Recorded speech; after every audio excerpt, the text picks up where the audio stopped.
Hailed as Tierra Azteca, or the land of the Aztecs, Mexico emerged as an independent nation following its separation from an extended Spanish dominion. It has been a country throughout its glorious history that has reformed its governing style, experienced its fair share of war, and altered its constitution given unique circumstances. Additionally, it has been a country that has had, for the longest time, little economic identity.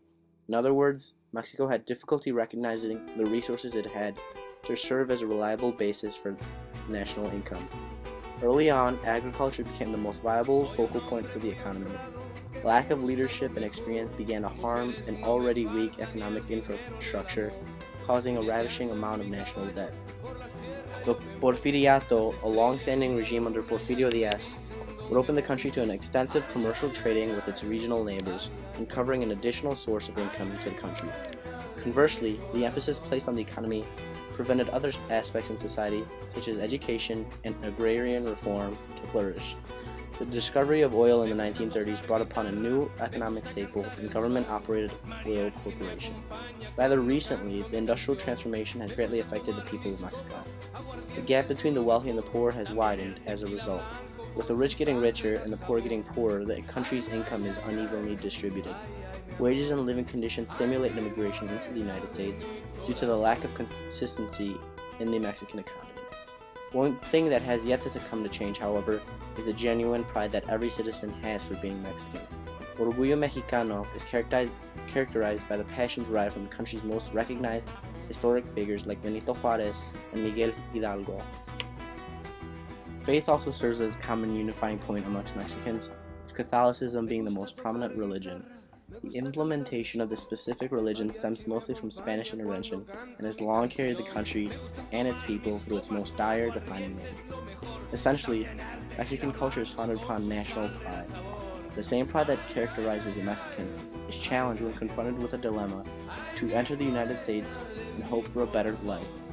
Family figureheads, usually the males, must deal with this issue to accommodate the needs of their family.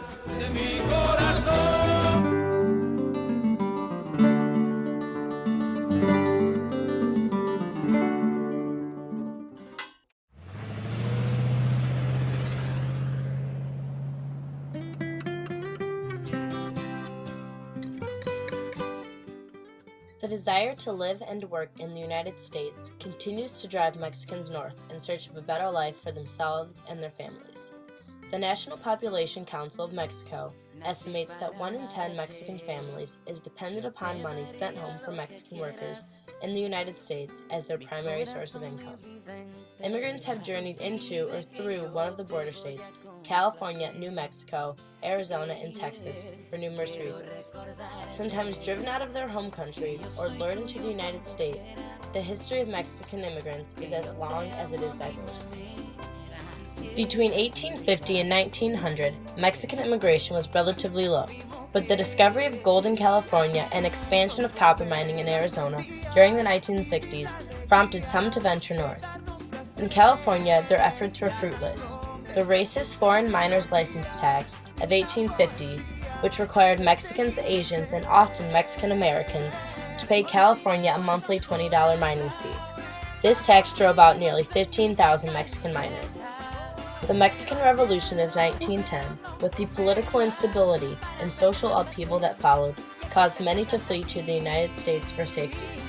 The growth of the U.S. economy in the Roaring '20s further attracted large numbers of Mexicans in hopes of economic stability. During the Great Depression, immigration slowed as the United States no longer provided the possibility of economic growth. It was not until World War II that Mexican immigration into the United States began to increase. The Bracero program was the major factor of this rise in immigrant numbers. The program ran from 1942 through 1964 and allowed more than 4.5 million Mexicans to take temporary agricultural work in the United States. These jobs were not respected by most Americans, as the work was arduous and the pay was low. Before being allowed to enter the United States, braceros were fumigated with the pesticide DDT. The Immigration and Naturalization Acts of 1965 greatly reduced the number of Mexican immigrants allowed to enter the country.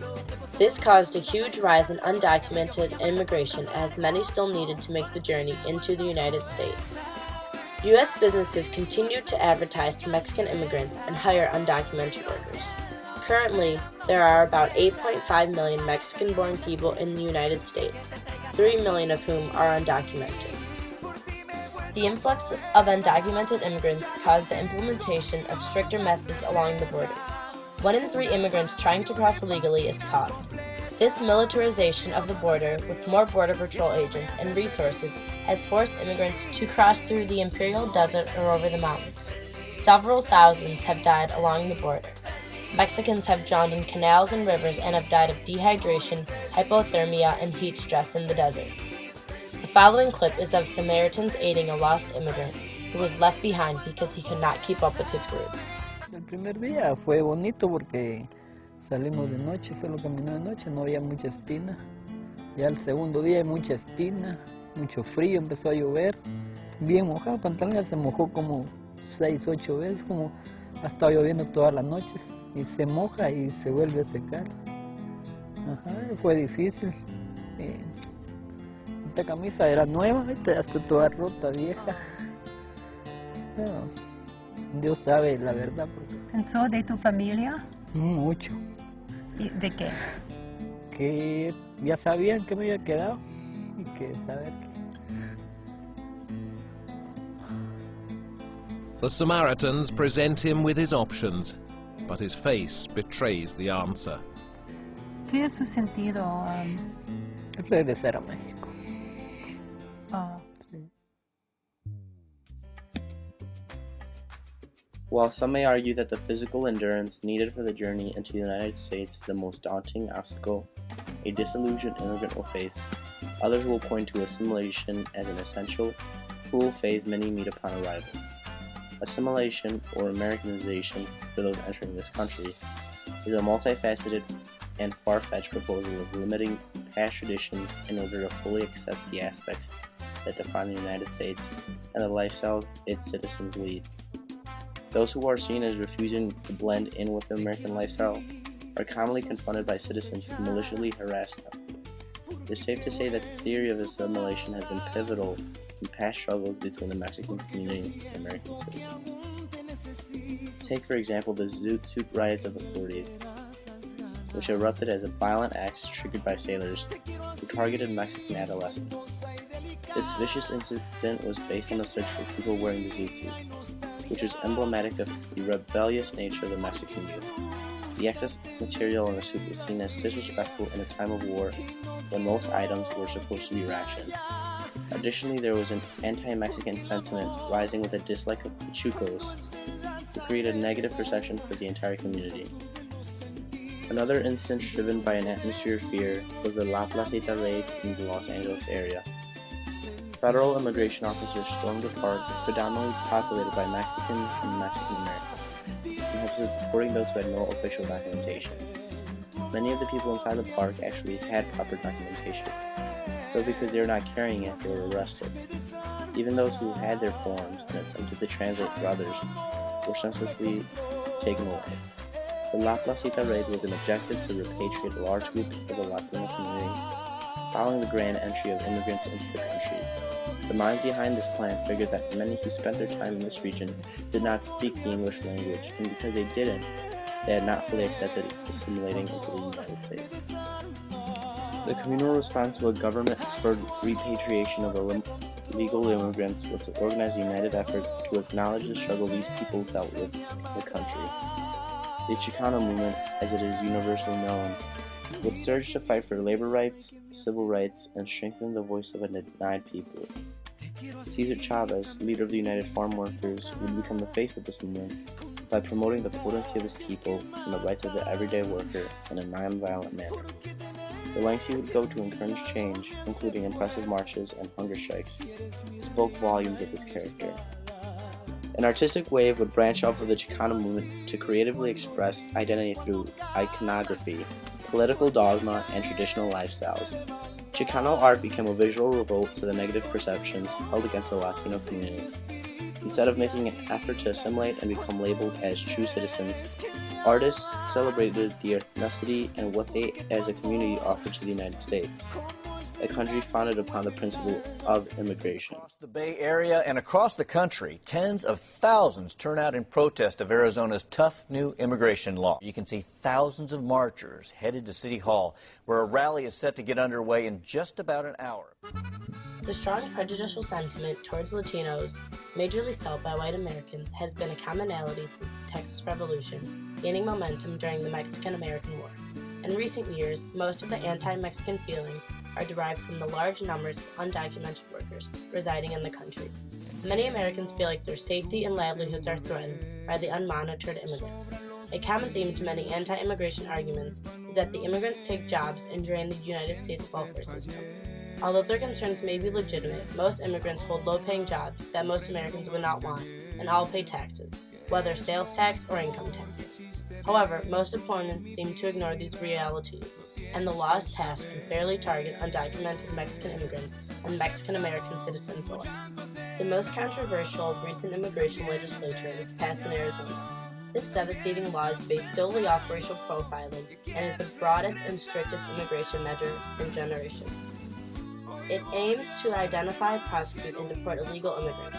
It makes the failure to carry immigration documents a crime and gives the police extensive power to detain anyone suspected of being in the country illegally. This means anyone who looks like an undocumented Mexican can be targeted. Opponents have called it an open invitation for harassment and discrimination against Latinos, regardless of their citizenship status.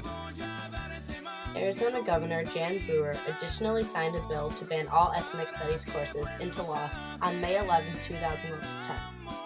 One of the last states to do so, in 1997, the Tucson Unified School District added a Hispanic Studies department to their curriculum.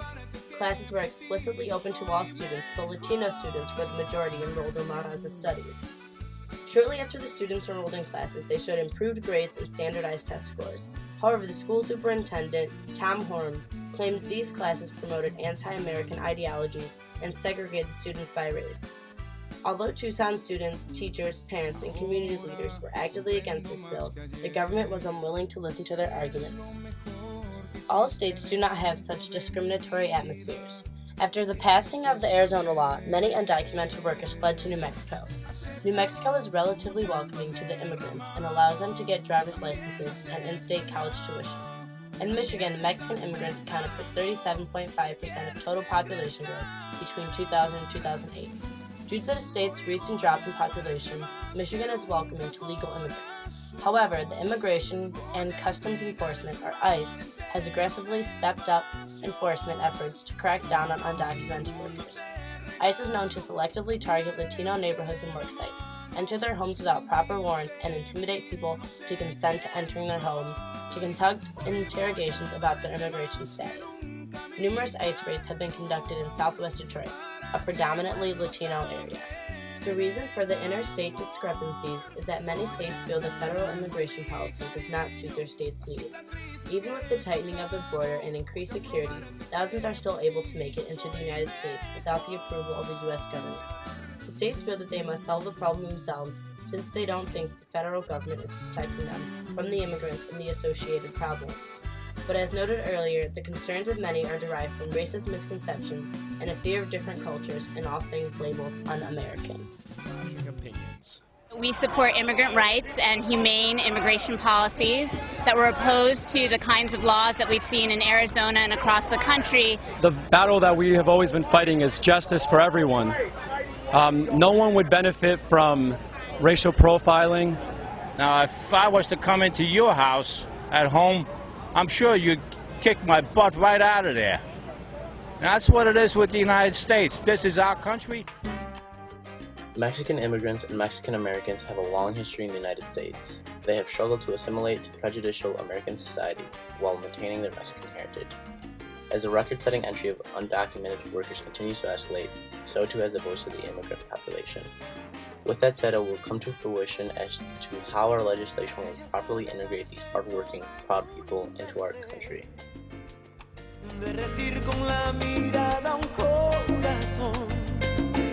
Ella es fuego.